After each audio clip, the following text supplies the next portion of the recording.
Olá pessoal, Shalom, Shalom, Boker Tov, muito bom dia, More Malachi Ben Israel. Estamos retornando na manhã deste que é o quarto dia da semana para trazermos a leitura e comentários da quarta aliá da Parashá que estamos estudando ao longo da semana, que é a Parashá Kitse, uma Parashá que segue, trazendo os ensinamentos, as mitzvot, os mandamentos, uma recapitulação dos mandamentos já ensinados pela Torá.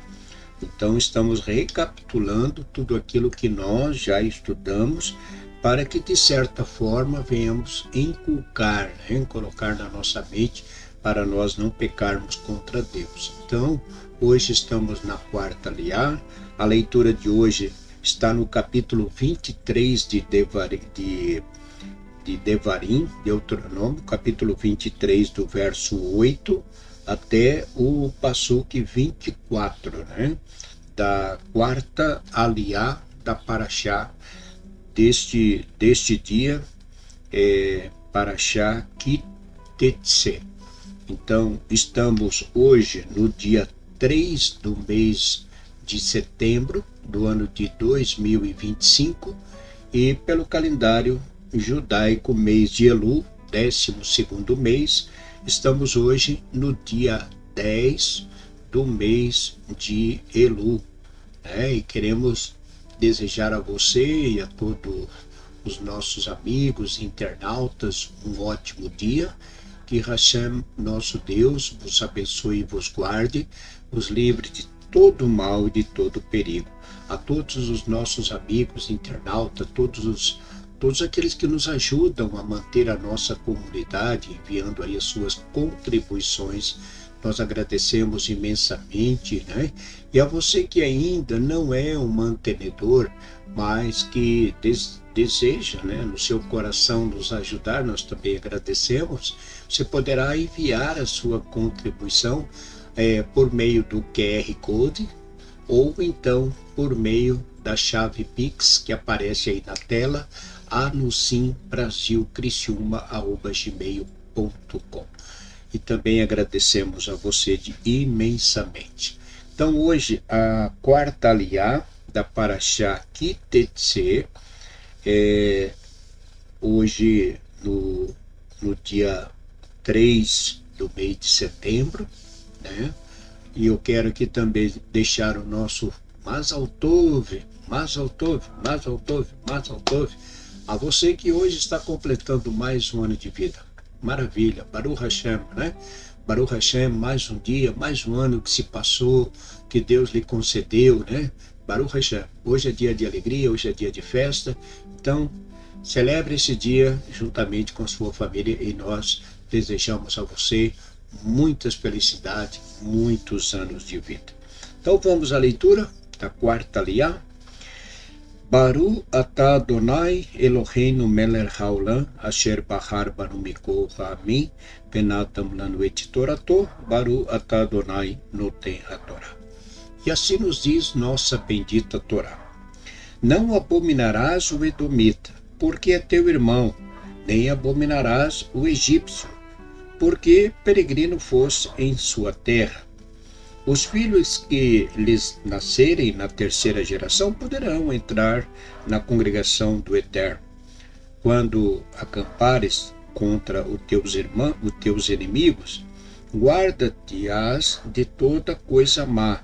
Se houver entre vós um homem que não estiver puro por causa de um derramamento de sêmen de noite, sairá para fora do acampamento, não entrará em nenhum acampamento, porém, quando a tarde começar a declinar, banhar-se-á em água, e depois do pôr-do-sol entrará no acampamento. Em um lugar terás para ti fora do acampamento, e ali sairás fora. E uma estaca pá terás para ti entre os objetos de teu uso, e quando te abaixares lá fora, com ela cavarás, e ao voltares cobrirás o que defecaste, porque o Eterno teu Deus anda no meio do teu acampamento para te salvar e para entregar a ti os teus inimigos diante de ti, pelo que o teu acampamento será santo, para que ele não veja em ti coisa indecente e se aparte de ti. Não entregarás a seu senhor o escravo que, tendo fugido dele, se acolher a ti. Contigo ficará no meio de ti, no lugar que escolher, em alguma das tuas cidades, na que lhe agradar. Não o enganarás. Não haverá mulher destinada à prostituição dentre as filhas de Israel, nem haverá destinado a pederastia dentro dos filhos de Israel. Não trará salário de rameira, nem preço de cão à casa do Eterno teu Deus, em paga de qualquer voto, pois a abominação do Eterno teu Deus são ambos, e as coisas semelhantes a essa. Não pagarás a teu irmão juro de dinheiro, nem juro de comida, nem juro de coisa alguma que se dá como juro. Ao estrangeiro poderás pagar juro, e a teu irmão não pagarás, para que o Eterno teu Deus te abençoe em tudo que possuir a tua casa na terra, a qual estás indo a herdá-la. Quando fizeres algum voto ao Eterno teu Deus, não demorarás em pagá-lo, pois o requererá o Eterno teu Deus de ti, e haverá em ti pecado. Porém, se abstiveres de fazer voto, não haverá em ti pecado. O que sair dos teus lábios guardarás, e o farás assim como prometeste ao Eterno teu Deus, trazendo a oferta voluntária, conforme o declaraste pela tua boca. Amém. Baru atah Adonai Eloheinu melech haolam, asher natan lanu Torah emet v'hayot lanu atah betocheinu, Baru atah Adonai noten hatorah.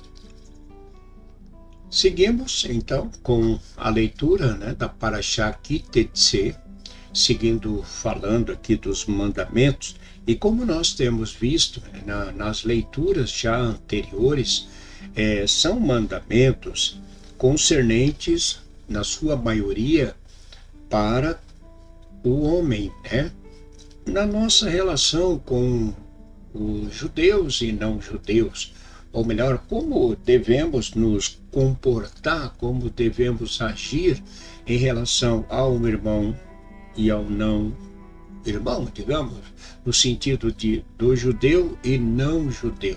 Porque, claro, no fim sabemos que somos todos irmãos, Somos todos descendentes de Adão. E vimos também aí da geração de Noé.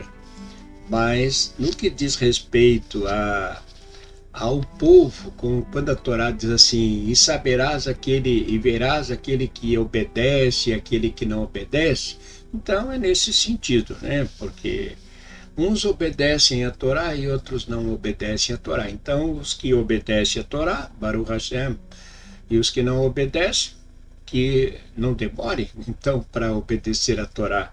Porque não é um preconceito aqui, mas há, sim, ensinamentos da Torá que vão tratar tanto para com um como para com o outro. Então, no final aqui da leitura, nós vimos o quê? Que a Torá vai dizer, olha, você não cobra juro do seu irmão. Então, se o seu irmão precisar de algum dinheiro, você empresta, mas você não pode cobrar juro do seu irmão. Agora, do não judeu, você pode cobrar. Como ele vai cobrar de você? Então, você cobra dele. Agora, no caso do judeu, dos judeus, não pode cobrar juro. Se você vai emprestar dinheiro para uma pessoa, você não pode cobrar juro. A não ser que haja uma negociação. Olha, eu tenho esse meu dinheiro aí na poupança, é um fundo de reserva que eu tenho para o dia de amanhã. Então, da minha parte, eu não quero juro. Pronto, mas eu vou lhe repor o juro da poupança, que é 0, não sei quanto. Tudo bem, Aí fica a critério da pessoa, né? Porque afinal o dinheiro está lá na poupança, não rende muita coisa, como a gente sabe, mas sempre tem algum rendimento. Então, se a pessoa voluntariamente ela quiser ser generosa e repor esse valor, tá ótimo. Mas se ela não repor, também não se pode exigir de um irmão, quando você empresta dinheiro, que ele lhe pague com juro, né? Então, isso a gente sabe hoje, dentro dos valores monetários em que nós vivemos, é uma situação também que a gente trata isso como uma grande injustiça, né? Porque, por exemplo, eu tenho analisado da seguinte forma: se você tem dinheiro e você vai emprestar dinheiro para um não-judeu e você fala lá, olha, eu vou lhe emprestar a 5%. Você não pode emprestar. Porque, em outras palavras, emprestar dinheiro a juro, sem que seja por uma constituição, um órgão, pode ser considerado, dependendo aí do valor, como uma agiotagem. Então você é enquadrado como um agiota. Mas, por outro lado, a gente vê as empresas seguradoras, aí, as financeiras, que cobram muito juro, né? Principalmente quando a pessoa não paga a fatura. Então, existem algumas injustiças. Então, o que a Torá não quer é que essas injustiças aconteçam dentro da comunidade, para que um cobre tanto, o outro cobra tanto. Não, então ninguém cobra juro do irmão, empresta, pronto, recebe o dinheiro de volta, que daí quem pegou emprestado, é fato, tem que devolver, afinal de contas foi um empréstimo, não foi uma doação. Quando é uma doação, né? Por isso que a Torá fala aqui, ó, quando fizer um voto, cumpra o teu voto. Agora, se não fizer voto nenhum, não tem nada para pagar, né? Então, agora fez um voto, é importante cumprir, sim, de fato, com este voto. Bom, para nós finalizarmos aqui, no início da Aliá, nós lemos assim, ó, não abominarás o edomita, porque é teu irmão, nem abominarás o egípcio, porque peregrino foste em sua terra. Bom, o que é que nossos sábios falam a respeito do amonita, do edomita, o descendente de Edom, que é irmão, né? Edom. E o que a Torá fala em relação, o que nossos sábios falam a respeito dos egípcios? Então, Rashi, que é este comentarista da Torá, ele vai dizer assim, ó, no caso do Midrash Rabbah 34:14, diz assim, o israelita que aproxima um pagão a Deus e o converte, é como se o tivesse criado, né? Então, se você, um judeu, né, um israelita, um judeu, que consegue aproximar um não-judeu para a Torá, trazê-lo ele para a Torá, então o Midrash vai dizer que é como se você tivesse gerado aquela vida, ok? E no Talmud Passahim 87 diz: o Santíssimo bendito seja, exilou Israel entre as nações pela única razão de que se juntassem prosélitos. Olha só. Então, o próprio o Pessahim, né, vai dizer, no Talmud Pessahim, vai dizer que o Santíssimo bendito seja, exilou Israel entre as nações pela única razão. Qual foi a razão? Que se juntassem prosélitos, ou seja, Então foi por esse motivo que Israel foi para a terra do Egito para alcançar, gerar prosélitos. Bom, daí a gente vai ver aqui uma contradição entre nossos sábios. Bom, o mesmo Talmud que fala isso, o mesmo Talmud registra uma opinião contrária a essa. Ou seja, os prosélitos são para Israel uma praga maligna. Então, tem que chegar a um consenso disso, né?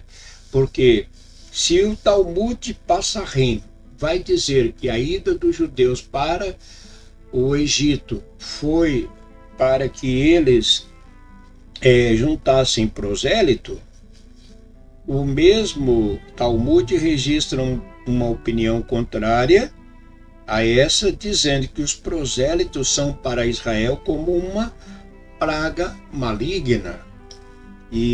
Mas essa declaração, por que o Talmud vai falar isso? Por causa, né, das consequências do mau comportamento dos egípcios, né, dos que se converteram, né, e saíram da terra do Egito junto com o povo. Então, a declaração é consequência do mau comportamento dos convertidos daquele tempo, os quais, por sua atuação, puseram em perigo a comunidade israelita inteira. Então, é o que nós já comentamos, né? Que o próprio Deus chamou de povo de Moisés. Enquanto o Eterno falava o meu povo, ele também falava o teu povo, o povo de Israel, o povo de Moshe. Então, no que sentido a Torá está falando aqui? No sentido de que aqueles estrangeiros, prosélitos, que saíram junto com o povo de Israel, que foi eles, e nós já falamos isso, né? Que foram eles que reclamavam, que não tinha comida, que faltava uma coisa, que faltava outro, que Moisés tinha tirado eles para morrer no deserto, enfim, toda essa reclamação, conforme já temos estudado, veio desses que saíram junto com o nosso povo. Então, se por um lado o objetivo é trazer um estrangeiro para o povo, por outro lado, trazer um estrangeiro para o povo pode trazer consequências, né? Então aí nós entraríamos numa questão muito polêmica dentro do judaísmo atual, né? Porque eu pelo menos já ouvi falar de que não há interesse do judaísmo tradicional de trazer estrangeiros para dentro. Por quê? Porque o estrangeiro vem com uma bagagem da sua religião, onde ele cresceu, onde ele viveu, né? E ele cria conflito muitas vezes dentro da comunidade, ainda que ele passe pela conversão, mas ele acaba depois querendo discutir com a liderança da comunidade assuntos que ele aprendeu e que ainda está no coração dele, lá do cristianismo, lá do paganismo, lá da idolatria.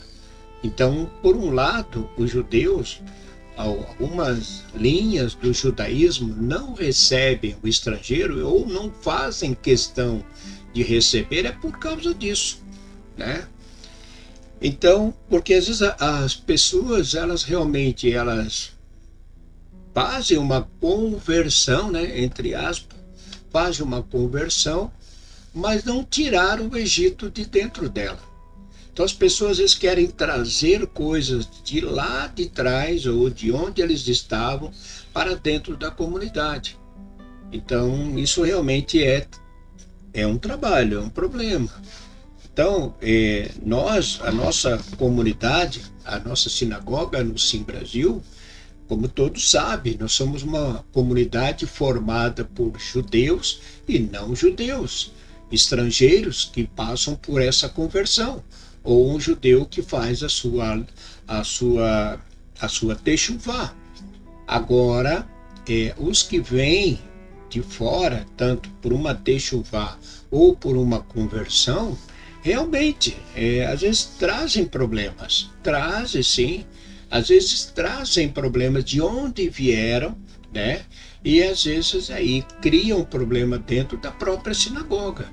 E isso não é bom.